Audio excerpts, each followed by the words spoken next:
একটা শান্ত গ্রামের মানুষ একের পর এক মারা যাচ্ছে। কেউ বুঝতে পারছে না যে কেন এমনটা হচ্ছে। কেউ বলছে অভিশাপ, কেউ বলছে আবার এটা রহস্যময় রোগ, আবার কেউ বলছে এটা অশুভ শক্তির ছায়া। কিন্তু সত্যিটা ছিল আরো ভয়ঙ্কর। ছত্তিশগড়ের বলদাবাজার জেলা খারভে গ্রামের 4 মাসের মধ্যে একের পর এক 8 জন মানুষের মৃত্যু হয়।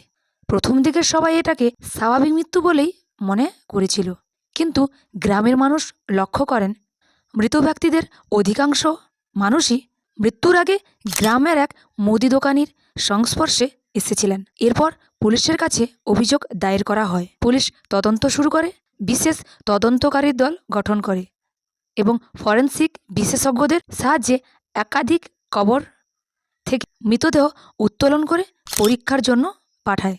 জিজ্ঞাসাবাদের এক পর্যায়ে মুদি দোকানদার রামসয় জাসওয়াল পুলিশের কাছে একের পর এক চাঞ্চল্যকর তথ্য স্বীকার করেছেন বলে পুলিশ জানান।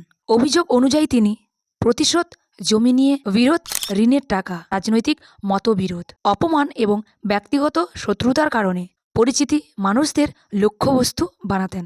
পুলিশের দাবি, তিনি প্রথমে একটি কুকুরের ওপর বিষ পরীক্ষা করেন। সেটি মারা যাওয়ার পর সেই একই বিষ মদ বা পানীয়ের সঙ্গে মিশিয়ে পরিচিতি লোকেদের খাওয়াতেন। সবচেয়ে অবাক করা বিষয় হলো, মৃত্যুর পর তিনি নিজেই শোকাহত পরিবারের পাশে এসে দাঁড়াতেন, হাসপাতালে নিয়ে যেতে সাহায্য করতেন, এমনকি শেষকৃত্যেও উপস্থিত থাকতেন, যাতে কারোর সন্দেহ না হয় একজন ব্যক্তি বিষ মিশ্রিত খাবার খেয়ে, পানীয় খেয়ে বেঁচে যান। তাঁর বক্তব্য এবং গ্রামের মানুষের অভিযোগের ভিত্তিতেই তদন্তের নতুন মোড় নেয়। বর্তমানে অভিযুক্তের বিরুদ্ধে একাধিক খুন এবং খুনের চেষ্টায় মামলা দায়ের হয়েছে।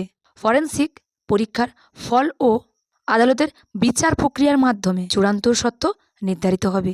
এই ঘটনাটি শুধুমাত্র একটি অপরাধের ঘটনা নয়, এটি আমাদের শেখায় সবচেয়ে বড় বিপদ অনেক সময় অচেনা মানুষের কাছ থেকে নয়, বরং পরিচিতি মুখের আড়াল থেকেই আসতে পারে।